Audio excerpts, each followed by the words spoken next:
so this is pretty much it. We have the movers scheduled.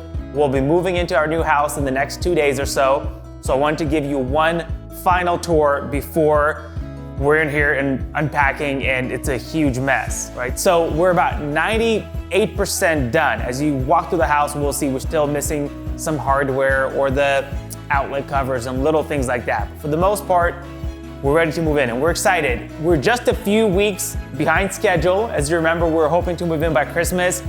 We could have possibly pulled it off, but I think it was been way too stressful. So now it's the first week of January, so we didn't do too bad in the grand scheme of things. So let's go take a look. On the main level, if you refer back to the original video, we just opened up these sides just a little bit. We swapped out the flooring. Some of the rooms here had carpet, so we got removed that all throughout the house. And then pretty much just new light fixtures, new paint, new flooring. That's it. All right, so the kitchen was one of the bigger transformations throughout the house. As you can see, the overall layout is pretty similar to what we had before. We just got rid of the pantry, got more cabinets, got a little bit of a bigger island. It's almost done. We're still missing the hardware, so we're gonna get black door handles all the way throughout. So one of the changes that we actually made a little too late was going with the farmhouse sink. And so originally we're supposed to do a regular drop down, and that's how we spec'd out and ordered the cabinets. But then a few weeks later, we changed our mind, so they had to modify, make new doors, and it delayed things just a little bit, but we're happy with the way that turned out. And I mean, that's pretty much it for the kitchen. We're very happy with the way it turned out. Here in the family room, we changed the fireplace. As you remember, we were going back and forth whether we should keep the original double-sided. At the end of the day, we decided it was a little too dated, so we removed it, and we only went with the one-sided. So we closed off the wall from the other formal living room space. We got it tiled. We're still missing some final trim pieces for the cabinets. We'll add some shelving. So it's not 100% complete, but it's pretty close. And that's another thing, I'm fairly happy with the way it turned out. So another thing that I'm very excited about is this deck. We thought we might have waited till spring to get that added on, but we ended up doing it as we were modeling everything else.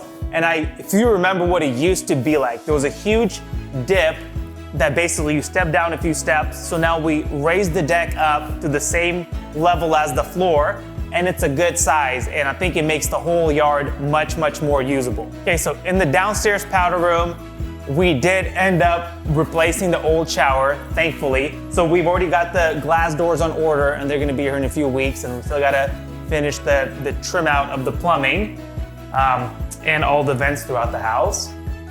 But this is the powder room. The office is pretty straightforward. As you recall, all we really did is new flooring, new baseboards, new paint, new light fixture.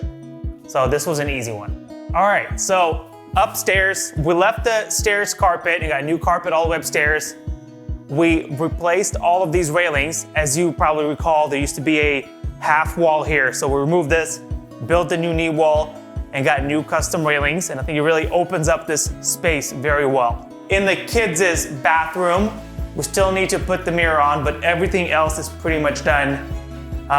So this was fully redone, right? So we got new tile, new shower surround tiled, new vanity. It looks pretty good. All right, and now the master bedroom and the master bath.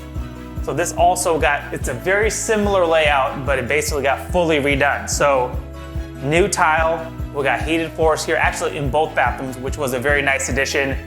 And as you recall, we just kept one long vanity, standing tub, the shower where it used to be. This actually was also a change halfway through. So we originally placed the order for all of the cabinets and they basically got built. And then we realized that we never talked about the cabinet height because the standard is 32 inches before the countertop goes in. And in the master, we want them to be a little higher.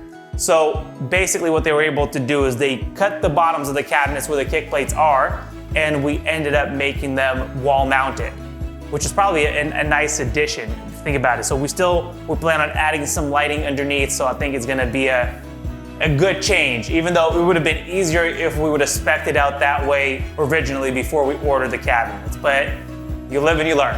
And then in the shower, same thing, we still gotta finish out the plumbing, the shower kit, and the glass is on order, which again is going to be in a few weeks. So we'll be showering in the kids' room for the first 2 weeks till all that gets complete. But overall, again, it's funny. I've been here throughout the whole process, right? So I'm already kind of used to the way it looks, but just earlier today, prior to filming this for you guys, we watched the old video, so we kind of followed the pattern, and the difference seems to be pretty drastic. So, and I'm just excited to be done with it all and move in. It's been a long project. So then the master closet isn't fully done, but it's almost there. It already has its shape. They just got to install some more drawer fronts, some more kick plate and stuff, but it's gonna be a lot more usable. We have a lot more space for our clothes. Okay, and then in the master, same thing as all the bedrooms. This was pretty straightforward. Just new carpet, new baseboards, new paint, that's it. And all of the bedrooms are pretty much the same. We're still missing outlet covers, so we'll get those on, but just new carpet, new baseboards, new paint, and new light fixtures. So these were very easy in the grand scheme of things. And throughout the whole house, we kept the original doors. We just got them repainted, the regular room doors and the closet doors, and we just got new hardware. So that was also a pretty easy project. So this is pretty much it. I'm just so excited to be done with it. I mean, it's been a busy few months of being here daily, checking in on the vendors and the contractors, making sure everyone's doing what they're supposed to be doing. The exterior, the weather's gross today and there's not much that's different. We're still waiting on the garage doors and we'll do some landscaping in the early spring. So once we get that all dialed in, we'll be sure to share that as well. But if you have any questions about the remodel, I feel like I've learned so much. I'm certain that I don't want to be a general contractor because boy, what a headache it is. And I've learned tons of lessons throughout this whole process. I'll probably do a few other videos of just the lessons learned in general. But if you have any questions specifically, if you need a recommendation for a good vendor, reach out to me anytime and I'd be happy to help.